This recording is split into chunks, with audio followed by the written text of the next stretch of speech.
The Wild West has always been shrouded in mystery, filled with stories of daring outlaws and brave lawmen.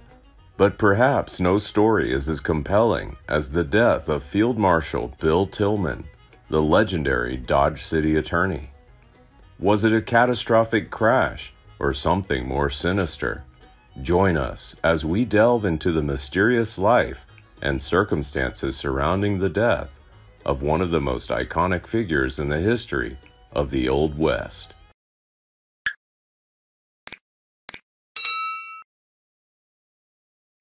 William Matthew Tilghman Jr. is a lawman, gladiator, and professional politician based in Kansas and Oklahoma.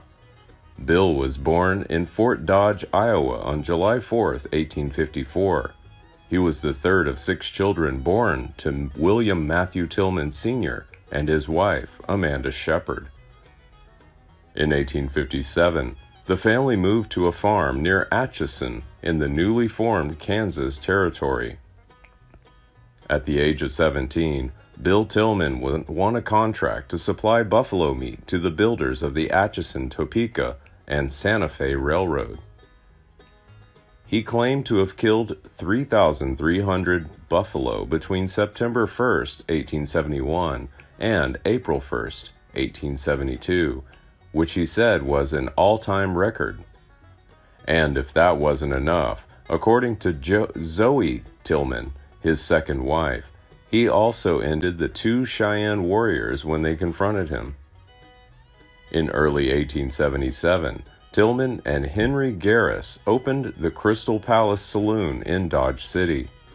A local newspaper reported this place received a new facade and patio in the summer. This development only adds to the appeal of the pub and attracts more people to enjoy its refreshments.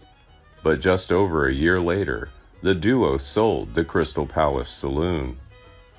In January 1878, Bill Tilghman was appointed deputy sheriff from Bat Masterson and began his legal work. However, within a month of his appointment, he was charged with being an accomplice in a train robbery. On February 12th, the charges against him were dropped for lack of evidence.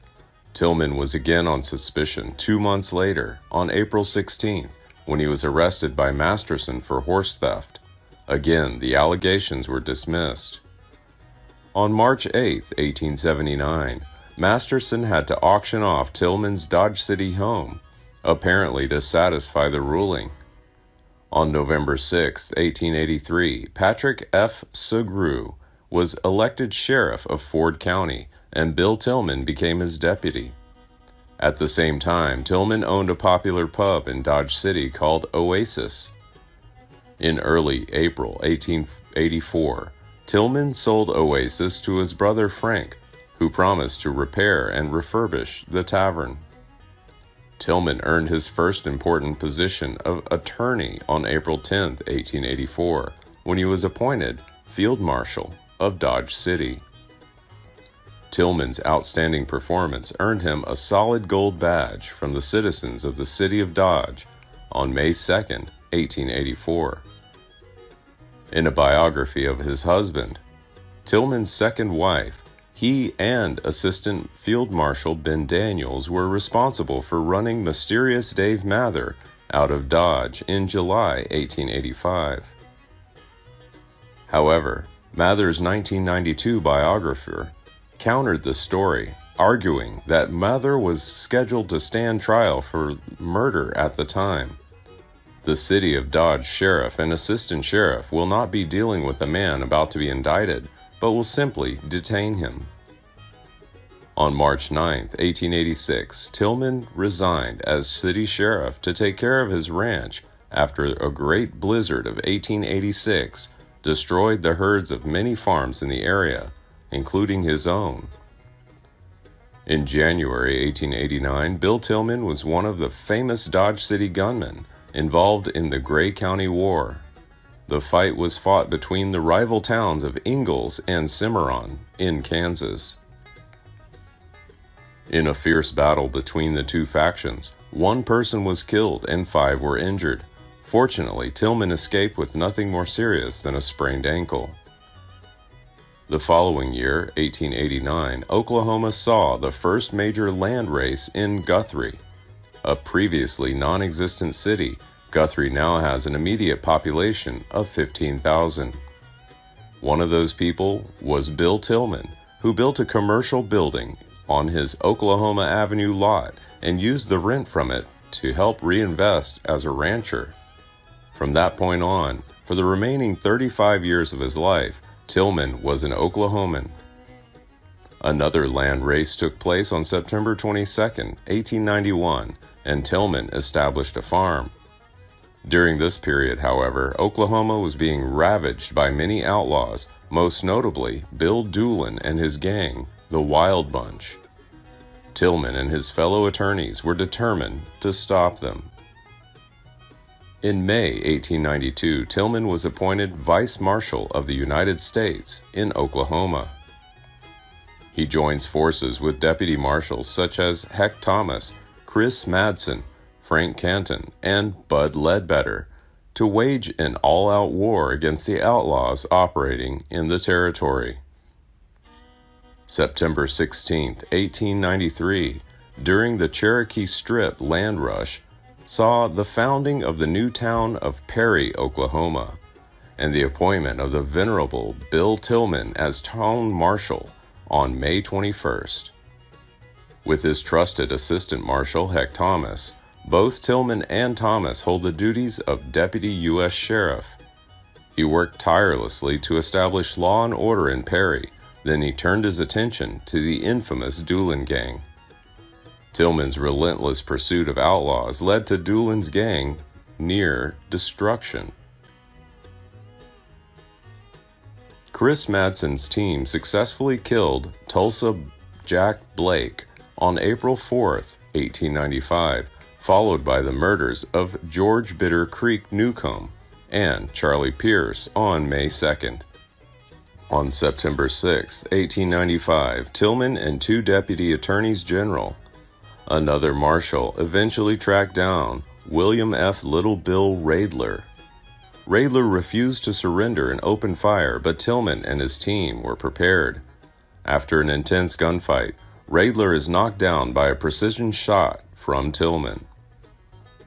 Although the outlaw survived his wounds, he is still sentenced to 10 years in prison. Tilghman's moment of glory came on January 15, 1896, when he bravely captured Bill Duelan, the notorious leader of the Wild Bunch. Tilghman relentlessly pursued Duelan to a health resort in Eureka Springs, Arkansas.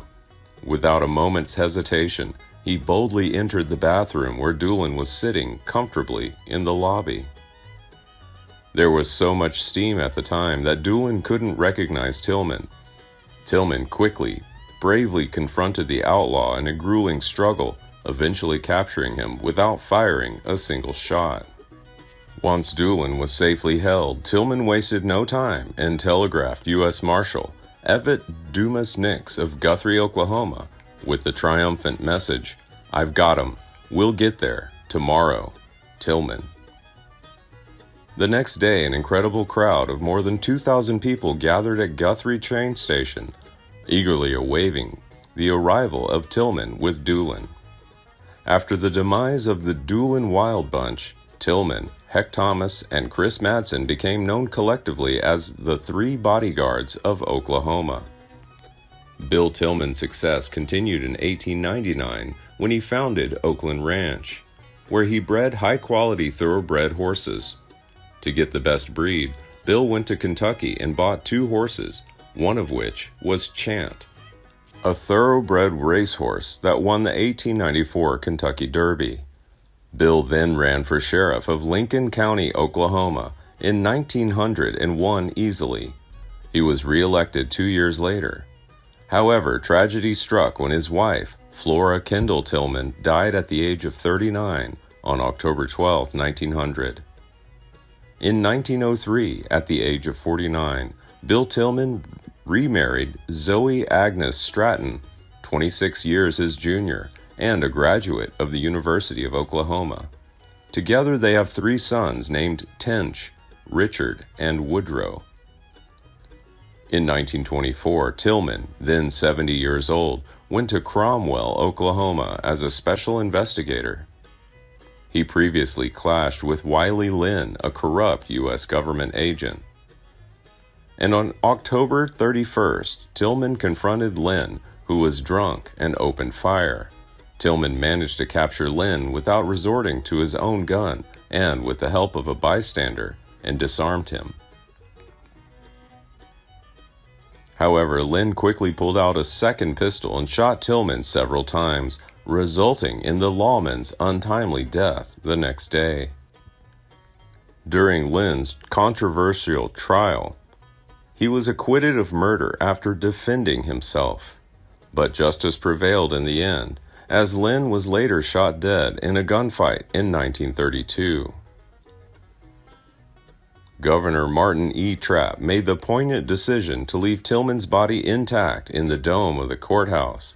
At the funeral, Governor Trapp, former JBA Governor Robertson, Oklahoma Attorney General George Short, and U.S. Marshal Alva McDonald carried Tilghman's coffin. Tilghman is the third person and the first police officer to receive such a grand honor.